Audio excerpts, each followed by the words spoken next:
Buenos días. Come on, y'all. I'm doing my best. Afternoon. I understand that. I just, whatever. Happy Sunday. Feliz Domingo. Feliz Domingo. Feliz Domingo. There, that way you can't get that one wrong. So today we celebrate Jesus healing a man who was born blind. Never had sight. He was born without sight. It's not like he had sight and then he did something wrong and then lost his sight. He was born without sight. Never saw before. What that's supposed to represent for us, this is a real story. It's not a fiction. It's not a parable. It's a real story. But this man represents something for us. He represents humanity born into sin, born into original sin. Each one of us, we weren't born in grace and then sinned and lost grace. We were born without grace. And Jesus had to come and do something to restore us to grace, which we never had because it was lost before we were born. Okay? That's kind of the parallel here of the scene. Now, before we get into this, I need to ask a couple questions. So, is it good to be blind? No. It's not good to be blind. Why? Because we're meant to see the world. And it's important that we see the world, because if we're blind, we don't see that there's a cliff there and we fall off of it, right? Does the world change just because we can't see it? No. The world's the same, and that's why it's dangerous not to see it correctly, right? Just because we can't see the world doesn't mean the world is whatever we think it is. It is what it is, and we can't see it. That's dangerous. That's sad. That's tragic, right?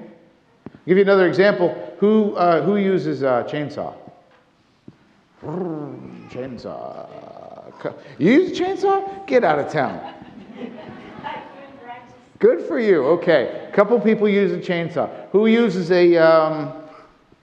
a circular saw for cutting tile with water and with everything else? Good. We've got some consistent hands up here, some skilled workmen. So I'm going to ask you about the chainsaw because this is amazing to me. This is wonderful. Can you imagine seeing her with a chainsaw? Dang. Okay, so did you just pick up the chainsaw one day and start using it, or did somebody have to teach you how to use it? Somebody, that's fine. You're good. Somebody taught you. What about, what's the most complicated thing you use? The honest use is like all the time when you can out of the blade. For the saw? Yeah. Yeah. Somebody had to teach you how to use that saw, right? Yes. Or you'd get hurt. Or somebody else would get hurt, right? This is the reality. These tools that we're talking about, chainsaws, circular saws, driving a car. That's a much easier example. Thank you. A vehicle. You don't just get into a car and start driving it around. Now, you can probably do that, but is it a good idea?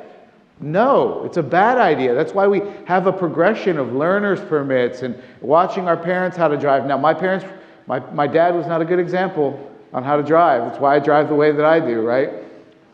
But we have to learn how to operate these machines, because if we don't, someone or us will get hurt.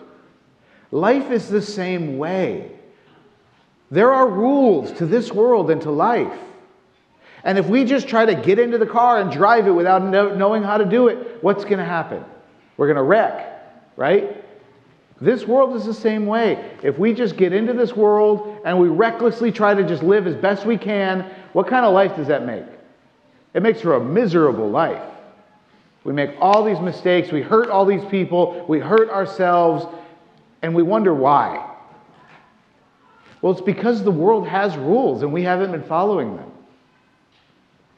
And so we are born into the world blind. And we have to, one, have our sight restored to us so that we can see.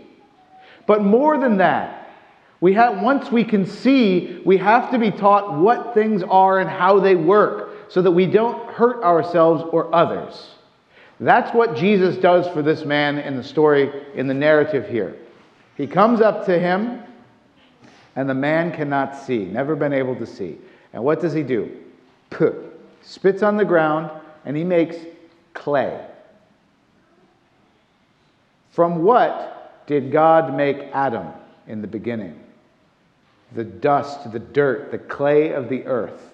This is the same God who many years before made Adam out of the same clay that he's mixing here. What he's showing us is that he is recreating this man in front of him. It's not enough just to heal his eyes. He's remaking him into a new man. When we are baptized, we are remade into new people. And just as for this man, when he got the dirt on his eyes, he could see. When we are baptized, when we are recreated, our eyes are open and we can see God because we are given grace. Does everybody who speaks English follow me? Okay, good. Now I won't even ask about this. I won't even ask for you folks who don't. Okay? So we have this parallel here. Jesus makes mud, rubs it in the eyes of the man, tells him to go wash in the pool in water for baptism. Right? The clay remakes the man in the waters of baptism. When we ourselves were baptized, we were remade. Not after the original Adam, but we were remade after the Christ. We become other Christs. In Latin, the church calls it alter Christus, other Christ, otro Cristo. Right? That's what we become. But there's more than that that's required. We have to learn then how to live. And this is where the church helps us so much. The church is a mother. And just like our good mothers, or even if we didn't have a good mother, every mother wants to be good. She wants to teach her children, right? We have to learn how to live in this world. And the church teaches us what is good and what is bad. Because the world is going to lie to you. The world is going to tell you things that are wrong are right. The world is going to tell you that things that are good, the world's going to tell you they're bad. So how do we know what is what? How do we know what is good? How do we know what is bad? Christ allows us to see clearly, to see Him, to know that He is the way, He is the truth, He is the life, and there is no other way to the Father except through Him. And so when the world and Christ are in opposition, which one do you choose? Did the world make you? Did Christ make you? Yes. We have been baptized. We have been recreated to be like Christ. So only Christ can tell us what is and is not, because He knows our rule book. He knows our instruction manual. He made us. He knows how we work. And He knows how the world works because He made it too. And so when He says, do it this way, or something bad's going to happen, do it that way. Maybe somebody told you, don't hold your hand like this when you cut the tile or you cut the wood. Maybe somebody told you, I hope somebody told you that. You don't think it's, after somebody teaches you that though, you never think it's a good idea to do this because you know what's going to happen. You're going to lose your fingers, you're going to look like this. Right? You don't want to do that, that's bad. But how many times after we learn from the church, and when we learn from God that this is the right way and not this way, how many times do we still try to do it the wrong way? Because we think like fools, like blind men. We think like blind men that we're going to be able to find our way just like this. Ah, what happened? Burnt myself because I couldn't see. But you can see, and you can hear, and you can think like Jesus. Because He made you like Himself. This world is absolutely gone nuts. I know everybody probably says that. Everybody who's in their 80s probably said that one time when they were in their whatever. But, I mean, y'all, seriously. You can't do math anymore because it's racist. That's what people say. People say that girls can become boys. Can girls become boys?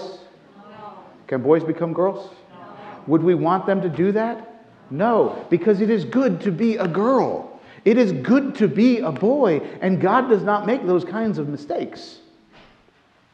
But the world is going to try to tell you, oh, if you feel funny inside, maybe God made a mistake. Maybe you're really something different. Could that possibly be true? No. But the world, the culture is telling you that. As Christians, we know who Jesus is and that He made us and that He does not make mistakes when He made us. Jesus did not make a mistake when He made you. He knows you and likes who you are. He wants you to be you. Even sometimes when you don't want to be you. Jesus doesn't make mistakes. He made each one of you to be exactly who you are. Not to be sinful, not to be vicious. We all have vices. But who we are in here, that's who He made us, and He loves that. And He knows me better than I know myself. And so when He tells me, Michael, this is good for you, this is bad for you, I can't come up to Him and say, no, this is good.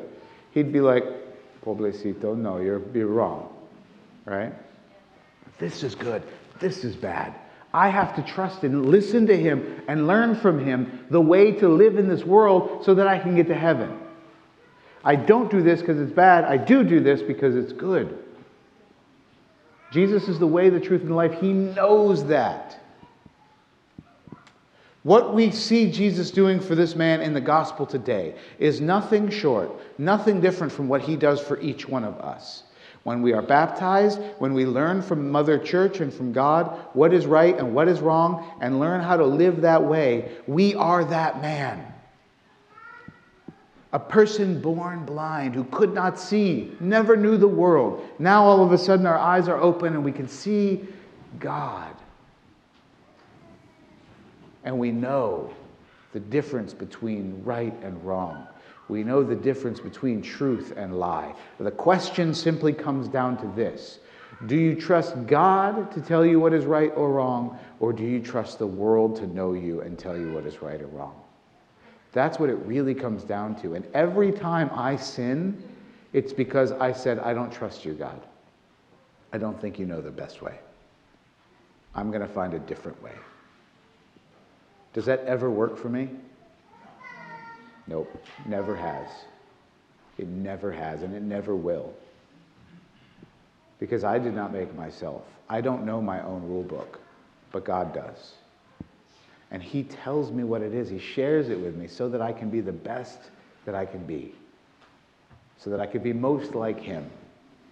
And so that in living in this life, I can do it in such a way that I can make it to heaven. Do you want to go to heaven? Yes. Good. Listen to the one who opens your eyes. Well, look for the one who opens your eyes. Listen to the one who opens your ears. And follow the one who says, I am the way, the truth, and the life.